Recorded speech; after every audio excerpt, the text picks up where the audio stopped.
आमदारांनी पक्षांतर केलेल्या दिवसापासून त्यांना कायदेशीरदृष्ट्या अपात्र घोषित केलं जावं. शिंदे गटातील आमदारांनी पक्षांतर केलं आहे की नाही याचा निर्णय सुप्रीम कोर्टानेच घ्यावा, तो पुन्हा विधानसभा अध्यक्षांकडे सोपवू नये अशी मागणी शिवसेनेच्या ठाकरे गटाचे ज्येष्ठ वकील देवदत्त कामत यांनी गुरुवारी केली. सुप्रीम कोर्टानं याआधी असे निर्णय घेतले आहेत हे सांगताना देवदत्त कामत यांनी उत्तर प्रदेशच्या राजेंद्र सिंग राणा प्रकरणाचा उल्लेख केला. हे प्रकरण तुम्हाला सांगतेच, त्याआधी सुप्रीम कोर्टाच्या इतिहासातील विधानसभा अध्यक्षांच्या निर्णयावर कडक टिप्पण्या करणारी उदाहरणं पाहू. नमस्कार, मी पूजा, तुम्ही पाहताय लोकमत. सगळ्यात आधी समजून घेऊया की विधानसभा अध्यक्षांना अपात्रतेचा निर्णय घेण्याचा अधिकार कुठून मिळतो. पक्षांतर बंदी कायद्यानुसार म्हणजेच संविधानाच्या 10व्या अनुसूचीनुसार एखाद्या आमदारानं पक्षांतर केल्याचा आरोप असेल तर त्याच्या विरोधात अपात्रतेची याचिका विधानसभा अध्यक्षांकडे केली जाते. अध्यक्ष या प्रकरणात निर्णय घेतात, मात्र त्यांचा निर्णय हा अंतिम असला तरी तो न्यायालयीन पुनरावलोकनाच्या म्हणजेच ज्युडिशियल रिव्ह्यूच्या बाहेर असता कामा नये. हे सुप्रीम कोर्टाने 1992च्या किहोतो होलहन प्रकरणात स्पष्ट केलंय. 1992चं किहोतो होलहन विरुद्ध झा चिल्हू हे भारताच्या सर्वोच्च न्यायालयाच्या एक अत्यंत महत्वाचा आणि ऐतिहासिक खटला समजलं जातं. हा खटला मुख्यत्वे पक्षांतर विरोधी कायद्याशी आणि विधानसभा अध्यक्ष त्याचबरोबर सभापती यांच्या अधिकारांशी संबंधित आहे. 1985 मध्ये केंद्र सरकारनं 52वी घटना दुरुस्ती केली आणि संविधानात 10वी अनुसूची 10th शेड्यूल आणलं. यालाच आपण पक्षांतर बंदी कायदा म्हणतो. आता एखाद्या खासदारानं किंवा आमदारानं पक्ष सोडला किंवा एखादी पक्षविरोधी कारवाई केली, पक्षविरोधी ऍक्टिव्हिटी केली, पक्षाच्या विरोधी काम केलं तर त्याला अपात्र ठरवण्याची तरतूद करण्यात येते. या कायद्यात एक महत्वाची तरतूद होती, ती म्हणजे एखादा आमदार पक्षांतरामुळे अपात्र आहे की नाही याचा निर्णय विधानसभा अध्यक्ष घेतील. आता यालाच काही लोकांनी सुप्रीम कोर्टात आव्हान दिलं. हे आव्हान का दिलं तर सगळे निर्णय विधानसभा अध्यक्षच घेतात. त्याचा मुख्य आक्षेप काय होता की राजकीय व्यक्ती असलेल्या विधानसभा अध्यक्षांना न्यायाधीशासारखा अपात्रतेचा निर्णय घेण्याचा अधिकार कसा देता येईल आणि विधानसभा अध्यक्षांनी दिलेला निर्णय कोर्टात आव्हान देता येणार नसेल तर त्यावर नियंत्रण कोणाचं असतं. याच वेळेला 18 फेब्रुवारी 1992ला 5 न्यायमूर्तींच्या घटनापीठानं निर्णय दिला. कोर्टानं मोठ्या प्रमाणात अँटी डिफेक्शन लॉची घटनात्मक वैधता कायम ठेवली. त्यांनी म्हटलं की कोर्टाने एक अत्यंत महत्वाची गोष्ट यावेळी नमूद केली, निरीक्षणास आणून दिली. ती म्हणजे काय तर विधानसभा अध्यक्षांचा निर्णय अंतिम असला तरी तो न्यायालयीन पुनरावलोकनाच्या म्हणजेच ज्युडिशियल रिव्ह्यूच्या बाहेर असता कामा नये. म्हणजेच विधानसभा अध्यक्षांनी एखाद्या आमदाराला अपात्र ठरवलं तरी त्या निर्णयाला हायकोर्टात किंवा सुप्रीम कोर्टात आव्हान देता येऊ शकतं.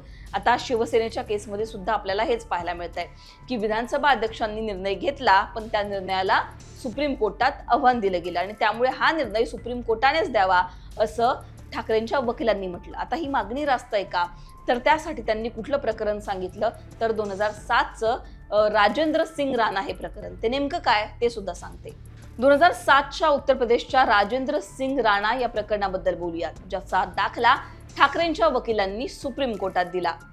तर हे प्रकरण काय, बहुजन समाज पक्ष BSPच्या 13 आमदारांनी पक्ष विरोधात जाऊन समाजवादी पार्टीला पाठिंबा दिला आणि राज्यपालांकडे सरकार स्थापनेबाबत पत्र दिलं. आता याच 13 आमदारांविरोधात पक्षांतराच्या आधारावर अपात्रतेच्या याचिका दाखल झाल्या. यानंतर या आमदारांनी काय केलं तर बसपामध्ये फूट झालीये असा दावा केला. बसपातील फुटीर आमदारांनी काय दावा केला की आमच्या पक्षातच फूट पडली आहे, त्यामुळे वेगळा गट आम्ही तयार केलेला आहे. 10व्या अनुसूचीमध्ये 1/3 आमदारांनी पक्षात फूट पाडली तर त्यांना अपात्रतेपासून संरक्षण मिळू शकतं असं त्यावेळी तरतूद होती. त्यामुळे विधानसभा अध्यक्षांनी हे सगळं गणित लक्षात घेतलं आणि आमदारांमध्ये फूट पडल्याचं मान्य केलं. पण विधानसभा अध्यक्षांनी 13 आमदारांच्या अपात्रतेचा निर्णय घेतला नाही आणि पक्षात फूट पडल्याचं मान्य केलं. त्यामुळे 13 आमदारांविरोधातील मूळ अपात्रतेची जी याचिका होती ती प्रलंबितच होती. आता अलाहाबाद हायकोर्टात या निर्णयाला आव्हान देण्यात आलं आणि अलाहाबाद हायकोर्टाने काय केलं तर विधानसभा अध्यक्षांचा हा निर्णय बाजूला ठेवला आणि पुन्हा हे जे प्रकरण आहे हे फेरविचारासाठी विधानसभा अध्यक्षांकडे पाठवलं. पण या सगळ्यानंतर हे प्रकरण कुठे गेलं तर सुप्रीम कोर्टामध्ये गेलं आणि सुप्रीम कोर्टाने महत्वाची एक निरीक्षण जे आहे, टिप्पणी जी आहे ती व्यक्त केली. विधानसभा अध्यक्षांच्या निर्णयावर नाराजी व्यक्त करताना सुप्रीम कोर्टाने काय म्हटलं बघा. खरं तर सुप्रीम कोर्टाने सामान्यतः हे प्रकरण विधानसभा अध्यक्षांकडे पाठवायला हवं होतं, कारण तसं घडलेलं आहे. पण या प्रकरणामध्ये वेगळी भूमिका सुप्रीम कोर्टाची पाहायला मिळाली. अपात्रतेची याचिका अनेक वर्ष प्रलंबित होती. विधानसभेचा कार्यकाळ संपत आला होता, त्यामुळे पुन्हा विधानसभा अध्यक्षांकडे हे प्रकरण पाठवलं तर निरर्थक होण्याची शक्यता होती. त्यामुळे सुप्रीम कोर्टाने स्वतः अपात्रतेचा निर्णय घेतला आणि 13 आमदारांना अपात्र ठरवलं.